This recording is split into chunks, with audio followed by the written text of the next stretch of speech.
Hi friends, good morning. ಇವತ್ತು ಬೆಳಗ್ಗೆನೇ ಎದ್ದು ಎಲ್ಲ ಕೆಲಸಗಳಾಯಿತು. ಕೆಲಸ ಆಗಿಲೇ ದೇವ್ರ ಪೂಜೆನೂ ಆಯಿತು, ಬ್ರೇಕ್ಫಾಸ್ಟು ಮುಗಿಸ್ಕೊಂಡು ಮಧ್ಯಾಹ್ನಕ್ಕೆ ಸ್ವಲ್ಪ ಲಂಚ್ ಏನಾದರೂ ರೆಡಿ ಮಾಡ್ಕೊಂಬಿಡೋಣ. ಅದೇ ಸಂಜೆಗೂ ಆಗಿಬಿಡತ್ತೆ. ಸಾಂಬಾರಿದ್ದರೆ ಸ್ವಲ್ಪ ಅನ್ನ ಏನಾದರೂ ಮಾಡ್ಕೊಂಬಿಡ್ಬೋದು, ಅನ್ನನೂ ಚಪಾತಿನೂ. ಸೊ ಅದನ್ನು ಮುಗಿಸ್ಕೊಂಡ್ರೆ ನೈಟ್ ಸ್ವಲ್ಪ ಫ್ರೀ ಆಗಿರ್ಬೋದು. ಪಾಪಕ್ಕೆ ಎಕ್ಸಾಮ್ ನಡೀತಿರೋದ್ರಿಂದ ಅವಳ ಸ್ವಲ್ಪ ಪ್ರಿಪೇರ್ ಮಾಡ್ಬೋದು ನಾಳೆ ಎಕ್ಸಾಮ್ಗೆ. ಸೊ ಹಾಗಾಗಿ ಇವತ್ತು ಹೀರೆಕಾಯಿ ಪಪ್ಪು ಮಾಡೋಣ ಅಂತ ಅಂದ್ಕೊಂಡಿದ್ದೀನಿ. ಸೊ ಬನ್ನಿ ಹೇಗೆ ಮಾಡೋದು ನೋಡಿಕೊಂಡು ಬರೋಣ. ಸೊ ಇಲ್ಲಿ ನಾನು ಹೀರೆಕಾಯಿ ಪಪ್ಪು ಮಾಡೋಕ್ಕೆ ಬೇಳೆ ಬೇಯಿಸ್ಕೊಂಡಿದ್ದೀನಿ, ಟೊಮ್ಯಾಟೊ ಕಟ್ ಮಾಡಿ ಇಟ್ಕೊಂಡಿದ್ದೀನಿ, ಹೀರೆಕಾಯಿ ಸ್ವಲ್ಪ ಸಣ್ಣದಾಗಿ ಹೆಚ್ಕೋಬೇಕು, ಈರುಳ್ಳಿ ಒಂದು, ಆಮೇಲೆ ಮೆಣಸಿನ್ಕಾಯಿ, ಒಲೆ ಮೇಲೆ ಸಾಸಿವೆ, ಜೀರಿಗೆ, ಎಣ್ಣೆ ಹಾಕ್ಕೊಂಡು ಈರುಳ್ಳಿ ಹಾಕ್ಕೊಳ್ಳೋಣ. ಈರುಳ್ಳಿನ ಚೆನ್ನಾಗಿ ಫ್ರೈ ಮಾಡ್ಕೊಳ್ಳೋಣ.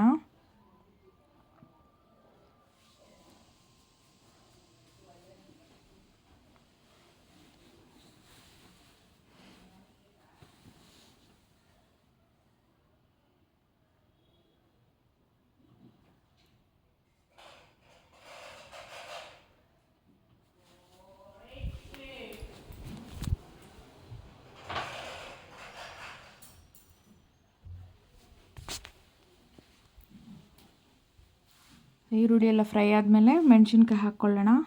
ಮೆಣಸಿನ್ಕಾಯಿನ ಸ್ವಲ್ಪ ಫ್ರೈ ಮಾಡ್ಕೊಳ್ಳೋಣ ಚೆನ್ನಾಗಿ.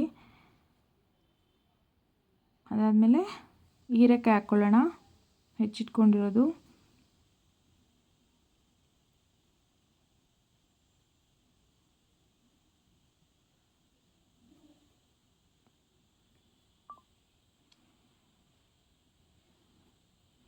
ಚೆನ್ನಾಗಿ ಫ್ರೈ ಮಾಡ್ಕೊಳ್ಳೋಣ. ಎಣ್ಣೆನಲ್ಲೇ ಹೀರೆಕಾಯಿ ಫ್ರೈ ಆಗಬೇಕು ನೀಟಾಗಿ. ಕೆಲವರು ಹೀರೆಕಾಯಿ ಬೇಳೆ ಸಾಂಬಾರು ಮಾಡ್ತಾರೆ. ಅದನ್ನು ಹೀರೆಕಾಯಿ, ಬೇಳೆ, ಮೆಣಸಿನ್ಕಾಯಿ ಎಲ್ಲ ಒಟ್ಟಿಗೆ ಹಾಕಿ ಬೇಯಿಸ್ಕೊಂಡು ಮಾಡ್ತಾರೆ. ಇದು ಹೀರೆಕಾಯಿ ಫ್ರೈ ಮಾಡಿ ಮಾಡೋದು. ಸೊ ಹಾಗಾಗಿ ಹೀರೆಕಾಯಿ ಪಪ್ಪು. ಸ್ವಲ್ಪ ಸಾಲ್ಟ್ ಆ್ಯಡ್ ಮಾಡ್ಕೊಳ್ಳೋಣ.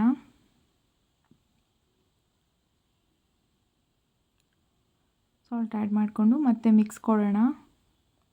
ಹೀರೆಕಾಯಿ ನೀಟಾಗಿ ಬೇಯುತ್ತೆ. ಕಟ್ ಮಾಡ್ಕೊಂಡಿರೋ ಟೊಮೊಟೊ ಆ್ಯಡ್ ಮಾಡೋಣ.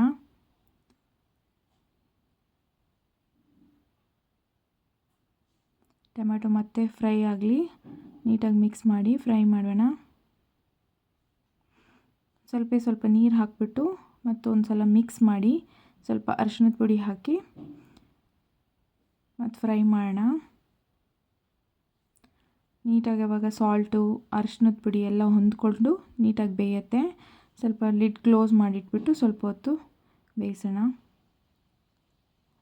ಓಕೆ, ಇವಾಗ ಬೆಂದಿದೆ, ನೋಡೋಣ ಎಷ್ಟು ಬೆಂದಿದೆ ಅಂತ. ಬೆಂದಿದೆ ಆಲ್ಮೋಸ್ಟು. ಸೊ ಅದಕ್ಕೆ ಬೇಳೆ ಬೇಯಿಸಿಟ್ಕೊಂಡಿರೋ ನೀರು ಹಾಕೋಣ ನಾವು.